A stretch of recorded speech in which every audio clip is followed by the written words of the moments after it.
காலதாமதப்படுத்துவதும், காலத்தை குறைப்பதும்,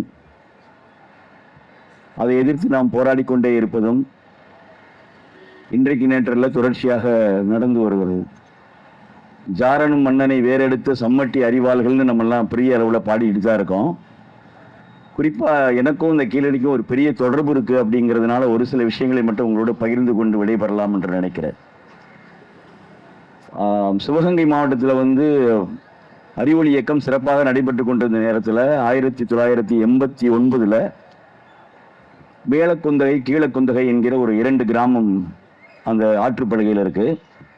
அந்த மேலக்குந்தகையில் இருக்கிறவங்க வீடு தோண்டும் போது கிடைக்கிற பொருள்களை பூதம், பேய், பிசாசு அப்படின்னு தான் அதை ஒதுக்கி வைப்பாங்க. ஆனால் கீழக்குந்தகையில் இருந்த கிராம மக்கள் தோண்டி எடுக்கப்பட்ட பொருள்களை ஆய்வுக்குரிய பொருள்களாக பார்த்தாங்க. மேலக்குந்தகையில் இருக்கக்கூடிய பெருமக்கள் எல்லாருமே முற்படுத்தப்பட்ட சமூகத்தை சேர்ந்தவர்களாக இருப்பாங்க. கீழக்குந்தகை மக்கள் மட்டும் ஒடுக்கி வைக்கப்பட்ட பட்டியலின மக்களாக இருப்பாங்க. எடுக்கப்பட்ட அந்த பெரிய பெரிய தாளிகளில் அவங்க என்ன பண்ணுவாங்க, நிறைய எக்ஸ்பெரிமெண்ட் பண்ண ஆரம்பித்தாங்க. அப்படி வச்சது தான் நெல்களை கொட்டி வைத்து அதை பாதுகாப்பாக பார்த்து கொண்டது கீழக்குந்தகை. அதற்கப்புறம் அங்கே இருந்த கம்யூனிஸ்ட் இயக்கத்தினுடைய முக்கியமான தோழர்கள் ஒருவனான சமீபத்தில் இறந்து போன ஆர்கே தண்டியப்பன், இரண்டுமே வரலாற்று பூர்வமான விஷயங்கள் கிடைக்கக்கூடிய பகுதியாக இருக்கிறது. இனிமேல் இது மேலக்குந்தகை கீழக்குந்தகை என்று இருக்க வேண்டாம், கொந்தகை என்று இருக்க வேண்டும் என்று சொல்லி அதை கொந்தகையை மாற்றிய பெருமை கம்யூனிஸ்ட் இயக்கத்தினுடைய சித்தாந்தத்தினுடைய தோழர் ஆர்கே தண்டியப்பன் அவர்களுக்கு சேரும்.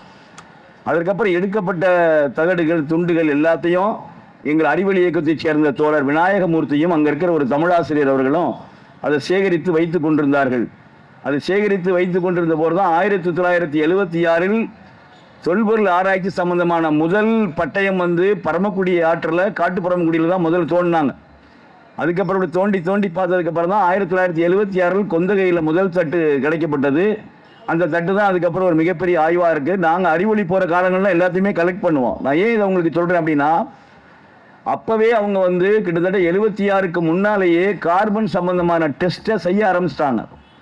ஆனால் என்னைக்கு பிஜேபி அரசாங்கம் வந்துச்சோ, எங்கே அமர்நாத் ராமகிருஷ்ணன் அவர்கள் மார்க் பண்ணாங்களோ, அங்கே இருக்கக்கூடிய கார்பன் டெஸ்ட்டை பிங் டெஸ்ட் மூலமாக எடுக்கிறதுக்கான முயற்சியை 1976 அவங்க ஆரம்பித்தாங்க. அதனால தான் அவங்க இந்த காலத்தை குறைங்க அப்படின்னு சொல்கிறாங்களோ. அதுக்கு என்ன அர்த்தம் அப்படின்னா, அவன் பிங் டெஸ்ட்டை பின்னாலே பண்ணுறான். நாம் ஒரு போராட்டத்தை மட்டும் நடத்தி விட்டுட்டு எங்களுடைய ஆவணங்களை நீங்கள் பாதுகாப்பாக கொடுங்க, திரும்ப கொடுங்க அப்படின்னு சொல்லி நாம் கஜேந்திர சிங் செகாவத்துக்கெலாம் சொல்ல முடியாது. அவன் பிங் டெஸ்ட்டே பின்னால் அவன் சயின்டிஃபிக் பூர்வமாக கார்பன் டெஸ்ட்டை அழிக்கிறதுக்கான வேலைகளை துவங்கிட்டான். நீங்கள் கிடைக்கப்பட்ட 1300 பொருள்கள்லையும் அவன் பிங் டெஸ்ட் பண்ணி அதை காலத்தை குறைப்பதற்கான வேலையை செய்வான். அறிவியல் பூர்வமாக நாம் செயல்பட வேண்டும் என்றால் நாம் மிகவும் ரொம்ப கவனமாக இருக்க வேண்டும். அப்படி அறிவியல் பூர்வமாக கவனமாக செயல்படுவதற்கு நமக்கிட்ட நிறைய ஆதாரங்கள் இருக்கிறது. உங்களுக்கே தெரியும், மரியாதைக்குரிய தோழர் ராமமூர்த்தி அவர்கள் நெய்வேலியில் எடுக்கப்பட்ட ஒரு கருப்பு துண்டை முதல்ல ஆய்வுக்கு கொடுக்கப்பட்ட போது அங்கே இருக்கக்கூடிய ஒரு தோழர் தான், காத்துன்னு சொல்லக்கூடிய ஒரு தோழர் தான் அந்த கருப்பு துண்டை எடுத்துக்கொண்டு வந்து கொடுக்குறார். அவர் எல்லாத்திலையும் கொடுத்து பார்த்துட்டார், ஒன்றும் நடக்கல. தோழர் பீராமூர்த்தியில் தான் அந்த கருப்பு துண்டை கொடுக்குறார். உடனே அந்த கருப்பு துண்டை எடுத்து அமெரிக்காவுக்கு அனுப்புகிறாங்க, ரஷ்யாவுக்கு அனுப்புகிறாங்க. அமெரிக்காவுக்கு அனுப்பியதை பிங் டெஸ்ட்டை போட்டு அதில் நிலக்கரியே இல்லைன்னு சொன்னான். ஆனால் ரஷ்யாவுக்கு அனுப்பப்பட்ட அந்த கருப்பு துண்டு தான் கார்பன் டெஸ்ட்டுக்கு பின்னால் நிலக்கரி இருக்கிறது என்று ப்ரூவ் பண்ணப்பட்டது. இன்றைக்கு நெய்வேலியில் அவ்வளோ பெரிய தொழிற்கூடத்தை உருவாக்குவதற்கு காரணமாக இருந்தவர்களே மார்க்சிய இயக்கத்தைச் சேர்ந்த தோழர் பீராமூர்த்தி தலைமையிலானவர்கள் தான். அப்போ பிங் டெஸ்ட் அன்னைக்கே அமெரிக்கா ஆரம்பிக்கிறான். தொடர்ந்து இந்த கார்பன் டெஸ்ட்டை நோக்கிய ஒரு மிகப்பெரிய பிங் டெஸ்ட் புரட்சியை நடத்தி கொண்டு தான் இருப்பார்கள். அறிவியல் பூர்வமான ஆய்வை மேற்கொண்டு தொட்டு கொண்டிருக்கிற நாம, அறிவியல் பூர்வமான கள ஆய்வுகளை தொட்டு பார்க்கக்கூடிய நாம அறிவியல் சார்ந்த பிரச்சாரங்களை எடுக்க வேண்டும். அன்றைக்கே ஆண்டனியோ கிராம்சி சொன்னதை மீண்டும் நினைவுபடுத்த விரும்புகிறேன். பண்பாட்டு புரட்சியில் நாம் தலையிடாத வரைக்கும் கீழடி ஆய்வுகளை அழிப்பதற்கான ஒரு சங்கி கூட்டம் வந்து கொண்டுதான் இருக்கும். அந்த பண்பாட்டு புரட்சியில் தமிழ்நாடு முற்போக்கு எழுத்தாளர் கலைஞர் சங்கத்தை போன்ற தோழர்கள் தலையிட வேண்டும். நம்முடைய நடுகள் தெய்வங்களுடைய வரலாற்றிலே இருந்து துவங்கி நம்முடைய பழமையான பொருள்களுடைய வரலாற்றை வரைக்கும் சொல்ல வேண்டும். சமீபத்திலே ஆதி கலைவோல் விழா என்று ஆதிதிராவிட நலத்துறையும் பழங்குடி நலத்துறையும் 1800 பொருள்களை இசைக்கருவிகளாக நாங்கள் வைத்தோம். அதை ஆய்வு செய்வதற்கு ரஷ்யாவிலிருந்து ஒருவர் வந்து இன்றைக்கு சுவடுகள் என்ற ஆய்வு மையத்தை தமிழக அரசாங்கம் துவங்குவதற்கு கார்பன் டெஸ்டை முன்வைத்த போராளிகளாக நாம் இருந்து கொண்டிருக்கிறோம். அதை போன்ற அறிவியல் பூர்வமான விஷயங்களாலே நம்மளை பின்னுக்கு செல்ல பார்ப்பார்கள்.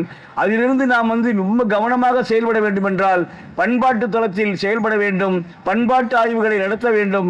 பண்பாடு ரீதியாக நடக்கிற நிகழ்வுகளிலே நாம் களமிறங்கி அதிலே நம்முடைய முகத்தை பார்க்கும் போதுதான் நுகர்வு கலாச்சாரத்தை நோக்கிய ஒரு பண்பாட்டு புரட்சி இன்றைக்கு தேவைப்படுகிறது. ஏனென்றால் நுகர்வு கலாச்சாரத்தின் வழியாக தான் மக்கள் பின்னலுக்கு தள்ளப்பட்டிருக்கிறார்கள். அந்த அடிப்படையில் தான் கீழடிவு ஆய்வின் மீது கொந்தகையில் இருக்கக்கூடிய மக்களுக்கும் திருப்போணத்திலிருந்து திருப்பாச்சத்திலிருந்து மலவராயணத்தில் இருக்கக்கூடிய மக்களினுடைய புரட்சி மிக பெரிய அளவிலே வெகுண்டெழுந்து அவர்களால் மறைக்கப்பட்டு வைக்கப்பட்டிருக்கக்கூடிய அந்த பானைகள் வெளியே கொண்டு வந்து போராட்ட களங்களாக மாறும்போதுதான் எந்த கஜேந்திரன் சகாவத் வந்தா கூட அவன் கழுத்தை நெரிக்கக்கூடிய பண்பாட்டு ஆயுதங்களை வைத்துத்தான் இந்த புரட்சியை நாம் முன்னிறுத்த வேண்டும் என்று சொல்லி பண்பாட்டு புரட்சி ஒன்றுதான் கீழடி ஆய்வை மேலோங்கி செல்வதற்கு மிக முக்கியமான ஆயுதமாக இருக்கும் என்று சொல்லி நாம் அதை நோக்கிய பயணத்தை நிகழ்த்துவோம். பண்பாட்டு புரட்சி ஒன்றுதான் கிராம்சி அறிமுகப்படுத்திய ஆழமான புரட்சி, தொல்பொருள் புரட்சி. அந்த புரட்சியின் அடிப்படையில் செயல்படுவோம். வாழ்த்துக்கள். நன்றி. அறிவியலில் நாம் அவர்களோடு போட்டி போட முடியாது. ஏனென்றால் அவர்கள் மகாபாரத காலத்திலேயே இன்டர்நெட் வசதி செய்து கொடுத்தவர்கள்.